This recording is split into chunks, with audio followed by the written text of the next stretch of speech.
don't care. And let's start this thing. 3.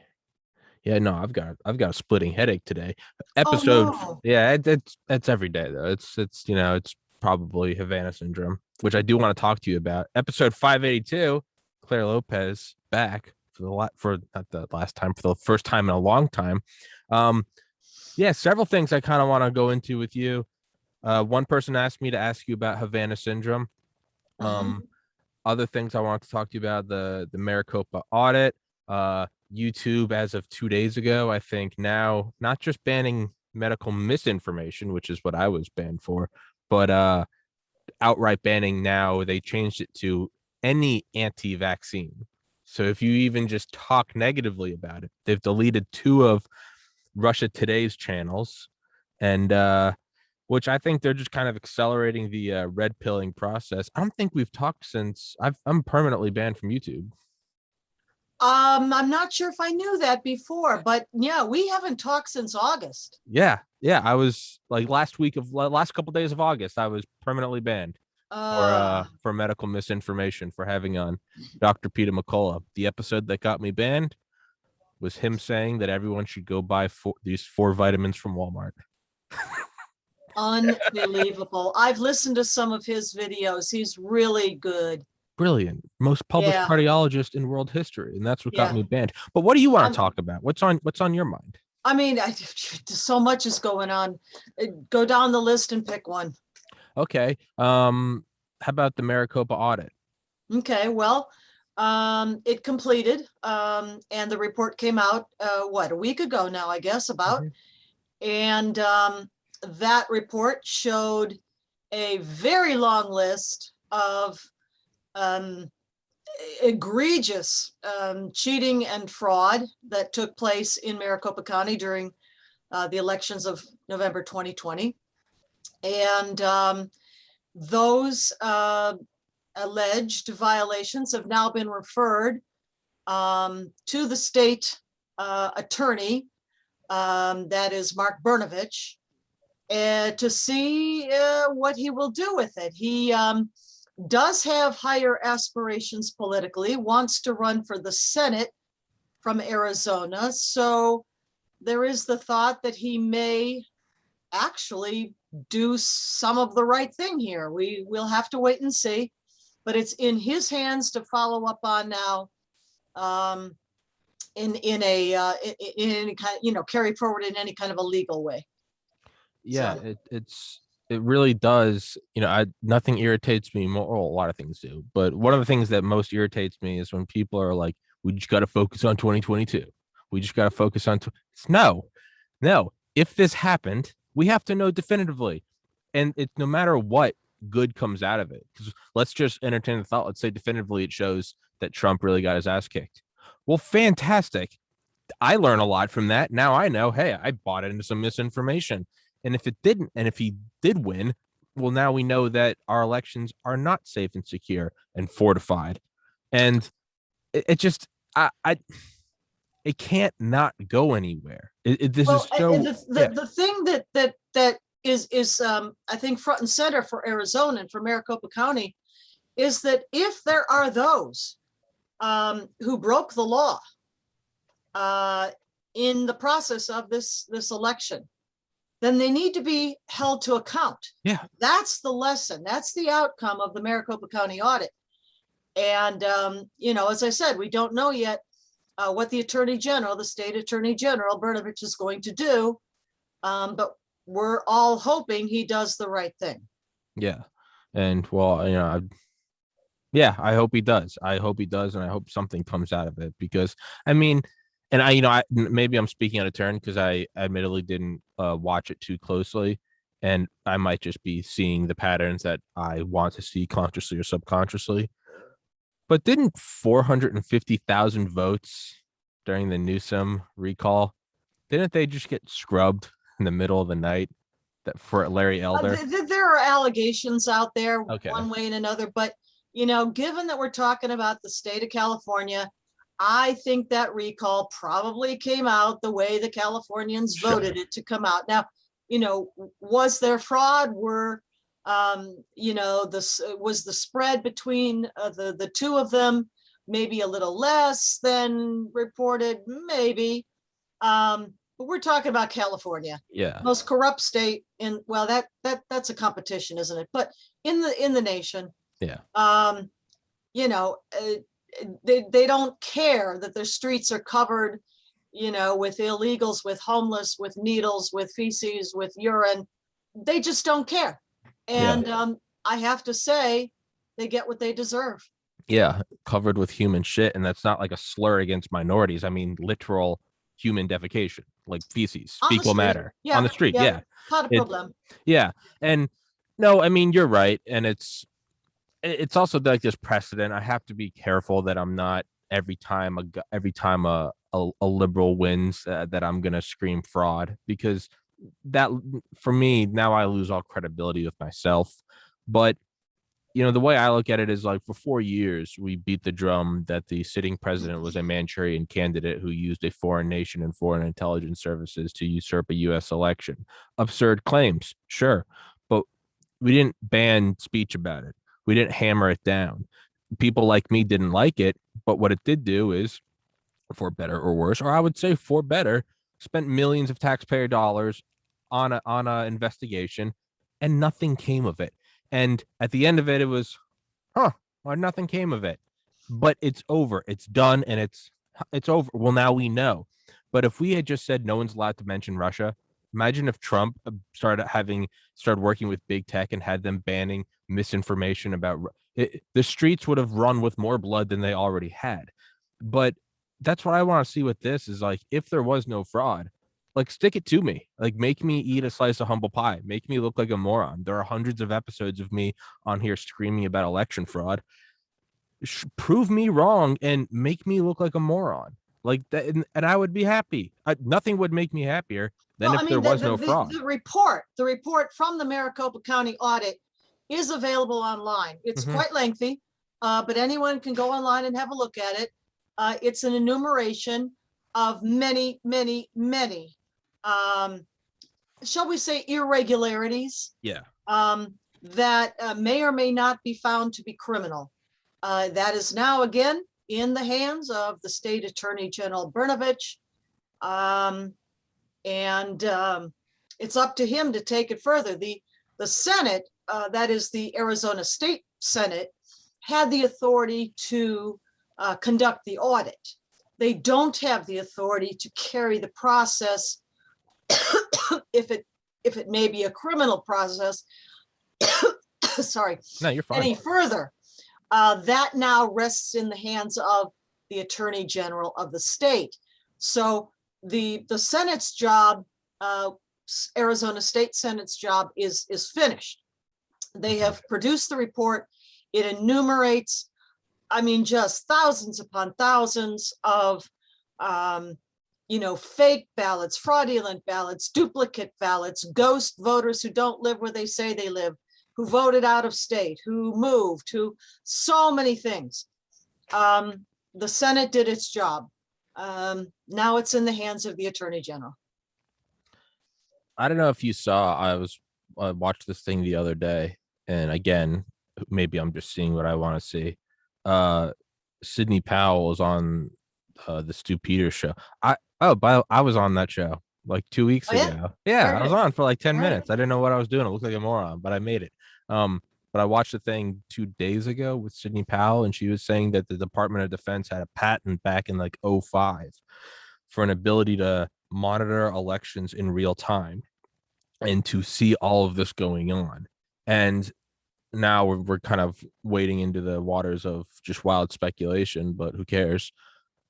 That's got me thinking, like, because like, how the hell does Mike Lindell have all of these like screen grabs and Well, he doesn't. Oh, I mean, as the mid-August cyber symposium that he put on went through, its 3-day course. By the second day, I think most of us who were watching realized it was collapsing. Yeah. And even before the cyber symposium itself, anyone who had taken a very serious look at some of those Excel spreadsheets with the data in which Lindell claimed there were packet captures, and he put these into at least 3 of his videos that came out earlier this year. Anyone who took a look at that would notice a couple of columns. And I'm not sure we've ever talked about this, have we? No. Okay, so there were 2 columns, one named source ID, and the second one called target ID. Now, those are simply names for what would be actually called MAC addresses. MAC stands for Media Access Control Address. This is a unique identifier number that is assigned to every single device manufactured: a laptop, a tablet, a PC, a computer.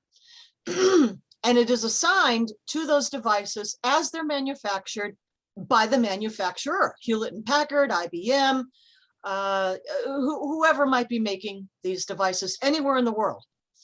And what happens is that as they look to their, I don't know, next quarter or something, and decide they're going to make, I don't know, 30,000 new tablets for Hewlett Packard, there is an online database. It's online, and this is how we could look it up, where according to international agreement, this is to keep everything orderly in the world.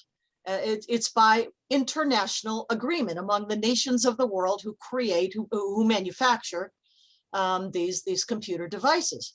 So they go online and they buy a block of, let's say it's going to be 30,000 MAC addresses for the tablets they want to make this coming quarter. And once they make those tablets, and they're out for sale now, the numbers that have been assigned to each one go online as having been purchased by, assigned by, used by Hewlett Packard. So you can look them up, right? So people did this with those numbers in the columns in Mike Lindell's data Excel spreadsheets. And guess what? The numbers don't exist. They're not there. What happened is that he or somebody used some kind of a random number generating program to fill in the database, to fill in the columns. They're all fake numbers. They're just made up. They're not real. They're certainly not MAC addresses, either in the place of origin or the place of target ID, right? They don't exist. They're not real numbers. Now, if you don't have an actual real MAC address, you can't get an IP address for your device either. So that column is all fake too. You see where I'm going with this? So it's all bullshit. By the second day of the cyber symposium, backstage must have been chaos, because all these supposed cyber experts that Mike Lindell had invited to the symposium were back there trying to figure out what these numbers were, what all these streaming numbers and all the data were. And they quickly came to the conclusion that they were nothing but gobbledygook. They were made up. They're all fake. It's all gobbledygook. And they began to break away. Yeah. We're not for this. This isn't right. We're not validating any of this. Yeah. And so, as you notice, by day 2 and day 3 of the cyber symposium, they went to other, I don't know, topics. They went, for example, to Mesa County, Colorado, where there absolutely was localized cheating and fraud going on, with many witnesses who came to speak about that. And that was perfectly valid. That was local. That was in Mesa County, Colorado. And they filled in the space with that because they didn't have any packet captures. Now, here's one last thing. Excuse me. You're fine. So this is the for your audience, this is the last lingering effect of the CCP virus It that I attacked had a bout Claire. with back in August. It attacked you, and it also attacked Dr. Hodkinson. Yeah. And I think he got through it because I've started Oh, yeah. receiving I mean, it. so did I. And I'm very lucky because I had absolutely no respiratory symptoms whatsoever. I had only some vertigo and just really deep exhaustion, Yeah. fatigue. Well, God bless. That's I'm all happy. that's it. And this stupid little cough. Last thing I wanted to tell you about what packet captures are or supposed to be. Packet captures would be international SIGINT, that is signals intelligence, interceptions in real time as they crisscross the world, the nation, whatever. And Mike Lindell was claiming that he had such international SIGINT intercepts. Now, the only people in the United States that are authorized to conduct international SIGINT intercept would be within the US government and specifically NSA, National Security Agency. Yeah. And for anyone in there without the proper clearances, without the proper authorization, without the proper need to know to share or release or give to somebody else or sell to somebody else without the proper clearances, authorization, and need to know, that would be a felony for each instance. Now, on the other hand, anyone who would solicit such information without proper authorization, clearances, and need to know, likewise would be committing a felony every time. Just as, let's say you've got a jihadi who's gotten in contact with what turns out to be, a government confidential informant or, an agent undercover. And they solicit a bomb for an attack. And the undercover gives them a bomb. It's inert. It's not going to work. It's never going to go off. But in the act of soliciting, and if there were payment, those are felonies. And that person, that jihadi, would be so charged. Same thing here.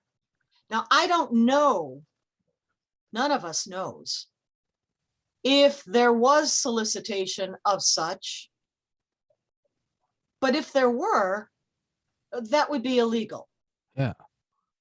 And so in a way, that all of that information turned out to be gobbledygook and was not truly SIGINT intercept, in a way is kind of a relief, because it points to perhaps there was no illegality involved. I don't know, but maybe there was not the illegality that otherwise we would have had to. I mean, that's nothing would make took place.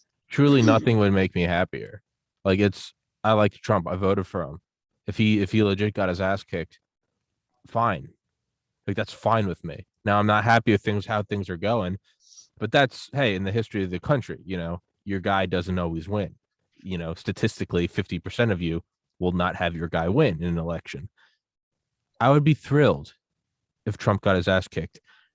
Not because I'm happy with the Biden administration, but because my genuine concern, which I've said from day one, was that the system was usurped. And if it was, and it would mean that those in power usurped it, and thus there would never be a legit election. Well, here's the rest of the story. Okay. So what it looks like may have happened is that Mike Lindell, who's a really good person and a patriot to the core, he really is a good man, but that he got taken advantage of. He got preyed upon by those who saw his wealth and thought they could, share in it a little bit. And it looks like a disreputable character by the name of Dennis Montgomery inserted or had inserted the fake data into Mike Lindell's, data collection, data stream. That is what looks like may have happened with the purpose, and this is analysis, it's not proven in a court of law or anything like that, but the analysis would be to taint the data flow from somebody as good and patriotic as Mike Lindell, because he's credible, but to taint that data flow and taint all of those around him, patriots who supported him and vouched for him, such that the entire election integrity effort in the US, to even include the Arizona Maricopa County audit, would be delegitimized, discredited. Sure. It looks like that may have been the purpose of inserting fake data. In any case, the whole thing collapsed, and I'm sorry. I'm really sorry. By the way, it looks like Dennis Montgomery just got himself an all expense paid $1.5 million home in Florida, courtesy of Mike Lindell. And what else? All of his, these cyber experts that he had hired over these months, they were paid millions and millions of dollars. So, everybody goes home happy, except the American patriot citizen. Yeah. Well, I mean, yeah, that sucks, but see, at the same time, that's on him. I can't spout that we are all responsible and need to own our thing. Yeah, no, I mean, he was warned repeatedly, Sure, over and over again, by people who did not want to see people take advantage of Mike Lindell, did Sure. not want to see that happen. Sure. Tried and tried and tried to warn him, and to no avail. Well, hey, I had a lot of people telling me, they're like, hey man, you're gonna look like an idiot if you keep talking about election fraud. And yeah, I'm looking like an idiot now, and that's fine though. That's how I Well, learned. no, you don't look like an idiot. There absolutely was election fraud. Well, now I'm not an idiot. It very well documented in the Maricopa County audit. Waiting to see whether other states, like maybe Wisconsin, Pennsylvania, Georgia, will begin audits of their own in a county or more than one county. I don't know about statewide, but we'll wait to see. We don't know. To kind of shift, so I did have someone ask me to ask you, what are your thoughts or your knowledge or opinion or whatever on Havana syndrome, which as I know it, for everyone listening, is the phenomena where, kind of exclusively, if I'm correct, CIA officers in US embassies over, I think, past several years have, really all the same symptoms, kind of sudden abrupt headaches, nausea, and what is hypothesized is that it's some form of directed energy weapon, which just like a form of harassment, which all national embassies are always, read back any Cold War book, we're always needling at each other. But it seems interesting that it kind of, this is the 2021 version of, like that painting the Soviets gifted the Americans somewhere in Europe at one of their embassies, and it was a painting, and it actually had like a piezoelectric motor in it, and the energy from there were all kinds of things. Oh, yeah. They're awesome. Yeah. They're awesome. The energy from the building settling would move a motor and operate a microphone. And there was a oil painting spying on the American, which is just badass. But Havana syndrome, is there any credibility to that? Or no, it's a real thing. Wasn't Kamala Harris Havana targeted? Syndrome because it first seemed to manifest at the U.S. Mission in Havana. And, it was affecting American diplomats in the embassy with, just as you say, things like headaches and ringing in the ears, I guess. And and some of them had to be returned home for medical attention. But now it looks like the same whatever it is happening in other places. And I believe it's Vienna, Austria, where two US officials have just been sent home because they allegedly did not pay sufficient attention or give sufficient credibility and support to members of the embassy team who were likewise affected by this so-called Havana syndrome. And because they didn't care for their people, two of the officers, I think it's Vienna, just recently got sent home. So it's a real thing. I don't know that, well, in what is out in public reporting, we know what it actually is. Maybe the techies know more about that. We the public don't, but it's real. I mean, the people who are suffering these symptoms are not making them up. Yeah. Well, that has some terrifying implications in terms of pacifying a population. Any dictator, turn that thing up across a whole population. You could quell a city at a time. Just drop Well, I don't everyone know if that's technically possible, but certainly a focus directed on a long perhaps enough energy beam at an embassy, sure one building. Sure. But on a long enough timeline, start with a biplane. In a long enough timeline, you'll have nuclear bombers flying around the world refueling. And on a long enough timeline, that will mature enough. But regardless, I thought it was fascinating. Also, I wanted to ask you about, what do you think about the vaccine mandates and the fact that there are still 15,000 and climbing deaths on VAERS, and people are now losing their jobs for refusing this? I think 70,000 healthcare workers in New York lost their jobs overnight.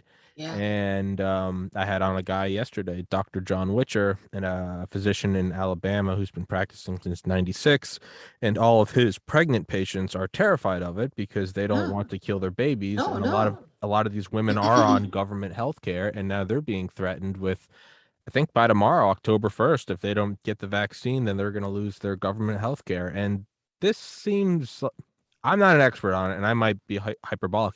This seems like a violation of the Nuremberg Code with medical coercion. I mean, this is mass psychosis. This is insanity on a global scale, not just US. Yeah. Probably mandates that extend into the private sector issued by the government will be found to be unconstitutional. Individual private companies probably do have the authority to mandate their employees to get this vaccine. Yeah. Within the US government, may or may not be found to be constitutional, not sure. But it's absolute insanity and it's mass psychosis. Yeah. I mean, this is a disease that, bioengineered as it is, and we don't know all of its characteristics or what the bioweaponeers in the Chinese labs did to it. Nevertheless, thus far, well over 99% of everybody who contracts, who is infected with this virus survives. They're not dying. Those who do, and there are people, lots of people who have died of this virus, typically in the majority are either quite elderly, meaning upwards of 80 or something, and or have comorbidities like obesity, like diabetes, heart disease, and so forth. The 99 plus, survival rate, I do not understand where the panic and the fear of this virus comes from.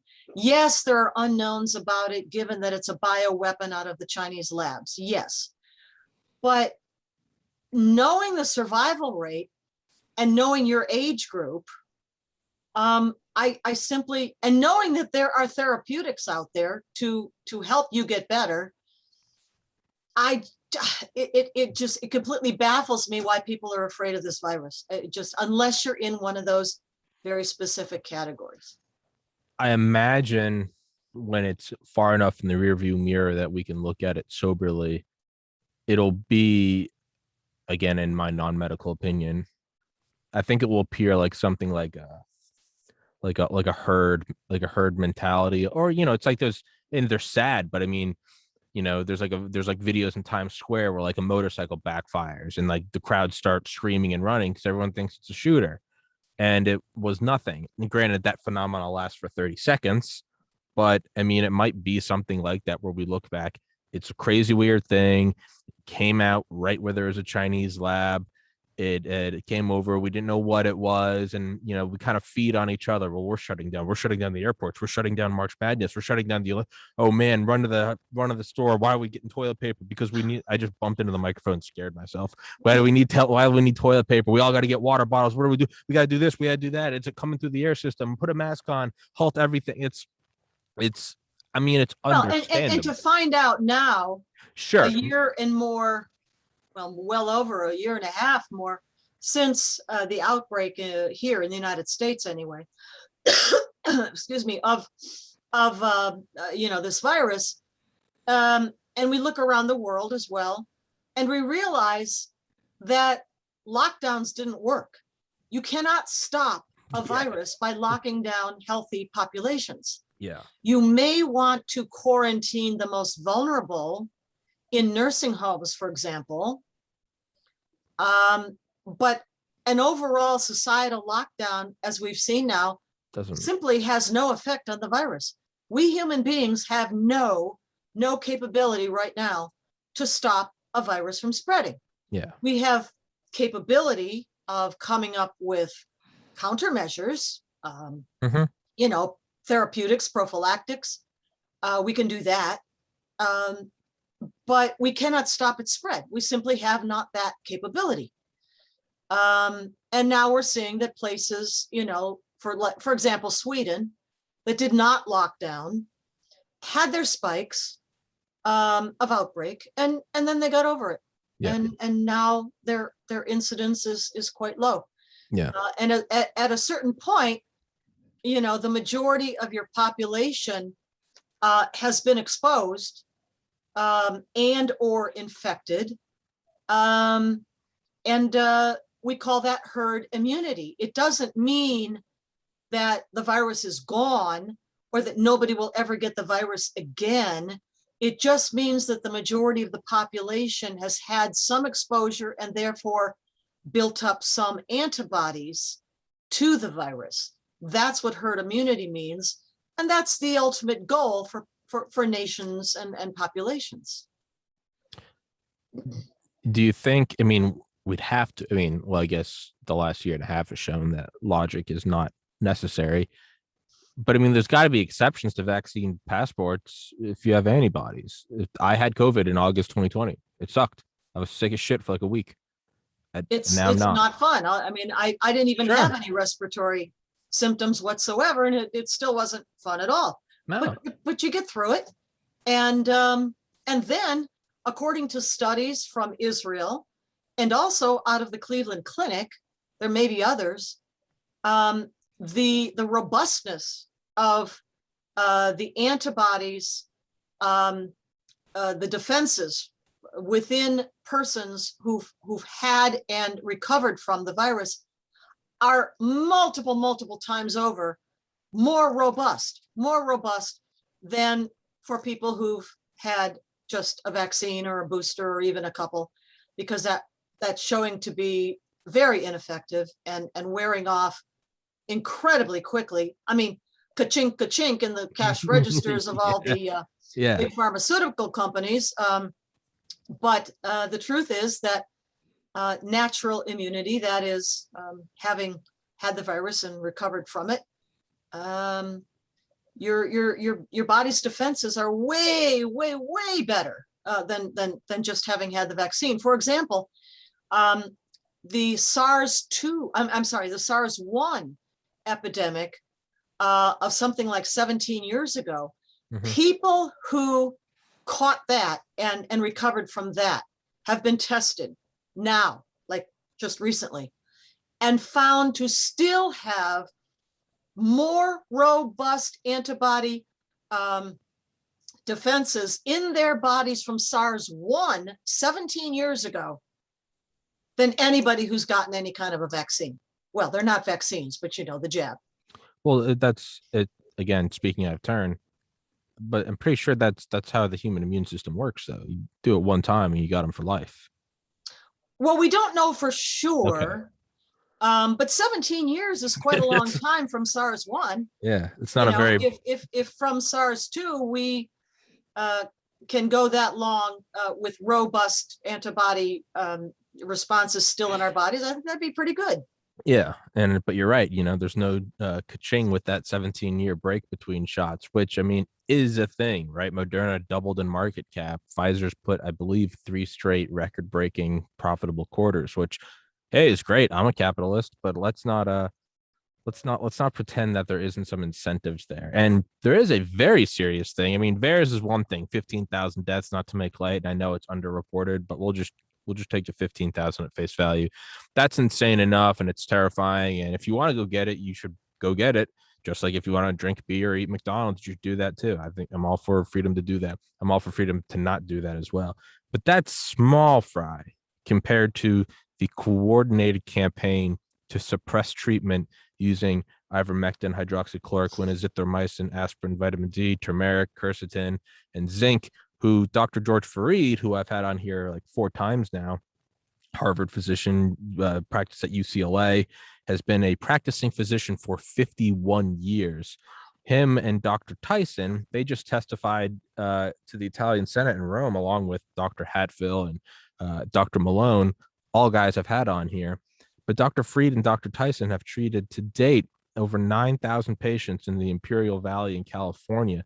If I'm correct, Dr. Fareed came out of retirement to do this, and they have a 99.99% survival rate, all age groups and all comorbidities.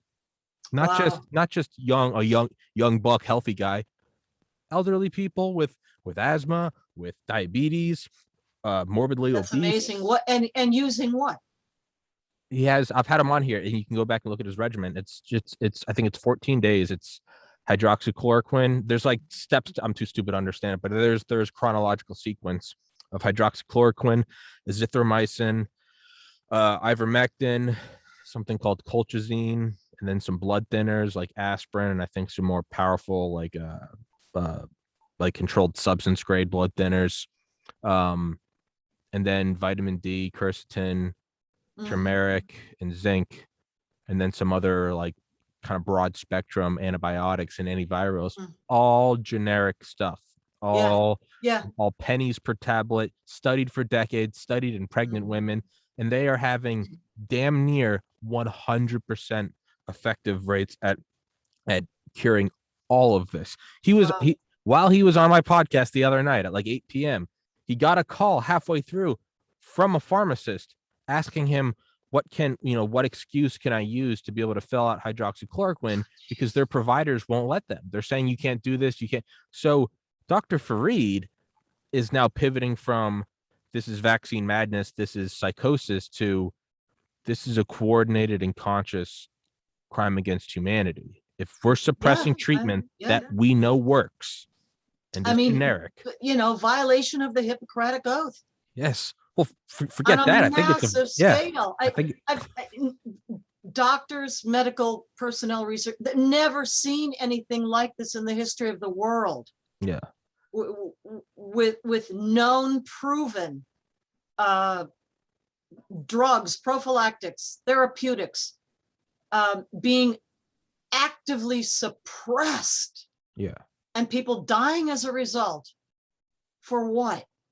To push profits for some big pharmaceutical companies?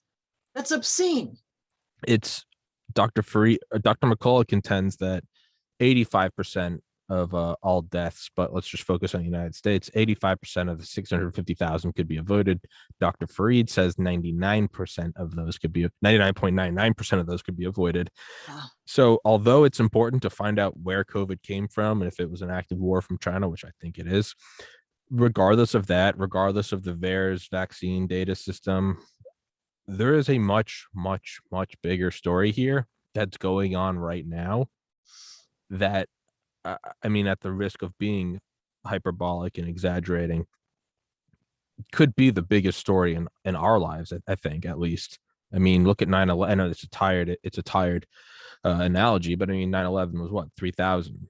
I mean, if we're looking at 85% on the conservative end of 650,000, I can't do math, but that's a lot. And if they are doing this and they know what they're doing, forget the whole side effects of the vaccine, which are bad in their own right. But I mean, if they're blocking generic medications that are cheap as hell, have been studied for 40, 50 years, man, that's, I don't know, the dam's gonna break. And I mean, I really do think, and I am prone to the fantastic and the hyperbolic, and I've used that word more times this podcast than I have in the last year. But I mean, that could be the biggest story I think we see in our lifetimes. If there's been a coordinated, if there's some Ed Snowden equivalent from inside Pfizer or something, or there's some, Project Veritas is chipping away at it.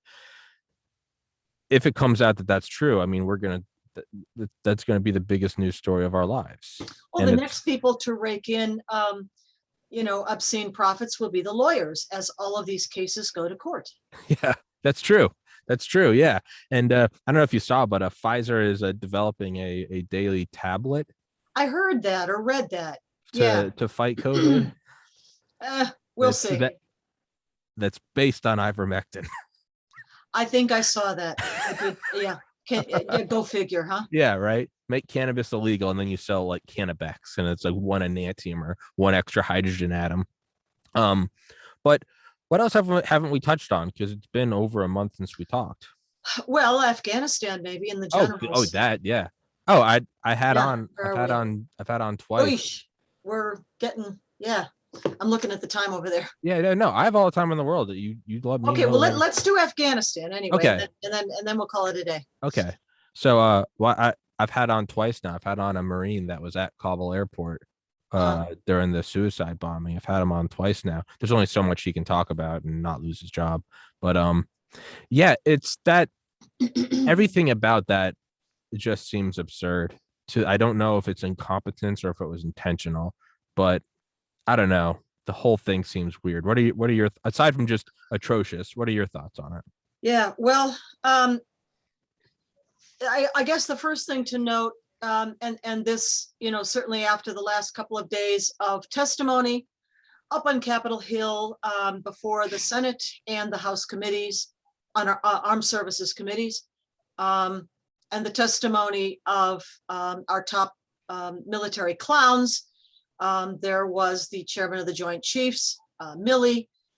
There was the commander of CENTCOM, Kenneth McKenzie, and then there was, of course, Secretary of Defense Lloyd Austin. And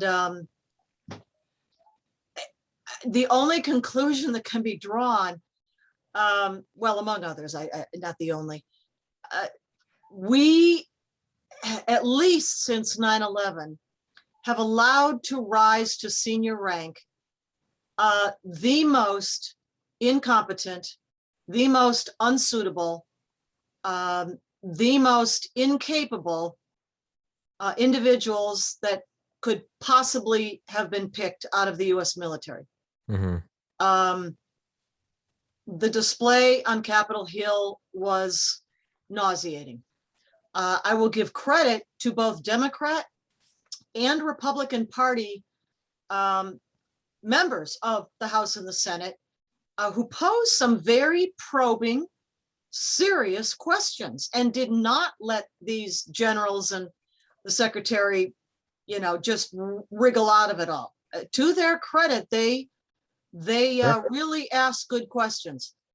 On the other hand, the replies from the assembled brass up there was a collection of CYA, shift the blame. What's CYA? Yeah, we told the president, and the president, well, no, they didn't tell me anything. Yeah.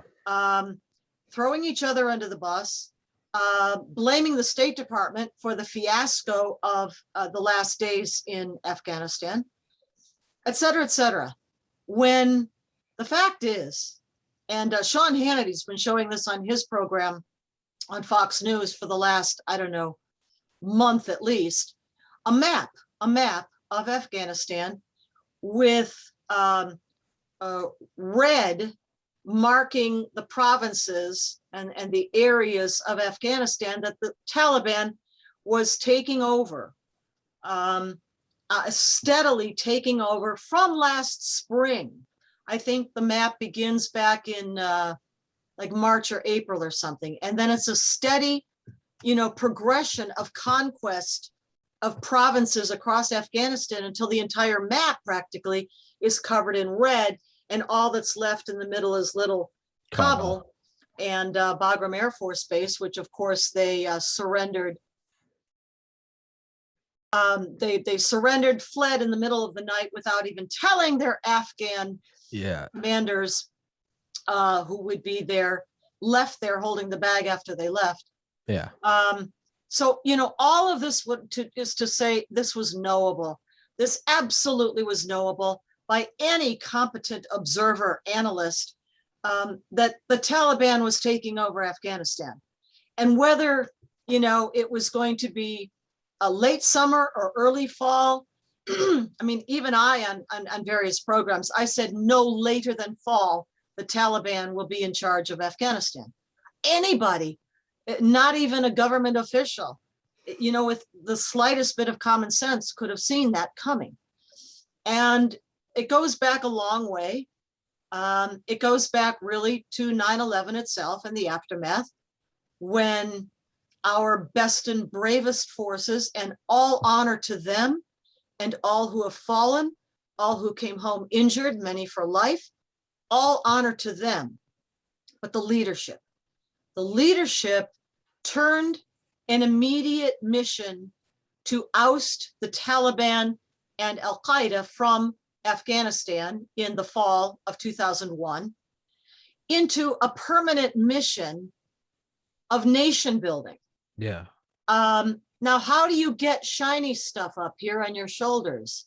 Combatant command. Yeah.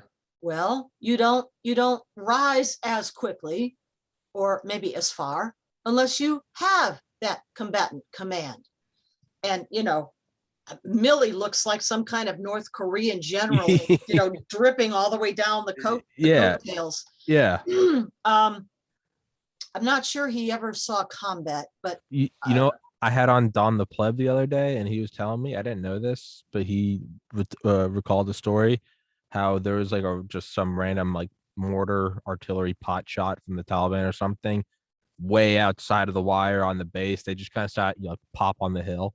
It was just kind of like the norm, right? It's just pot shots. And then some like Marines went out there, some team went out there and like an MRAP and used like a laser system to measure the impact point from like the wire and like the fence around the base.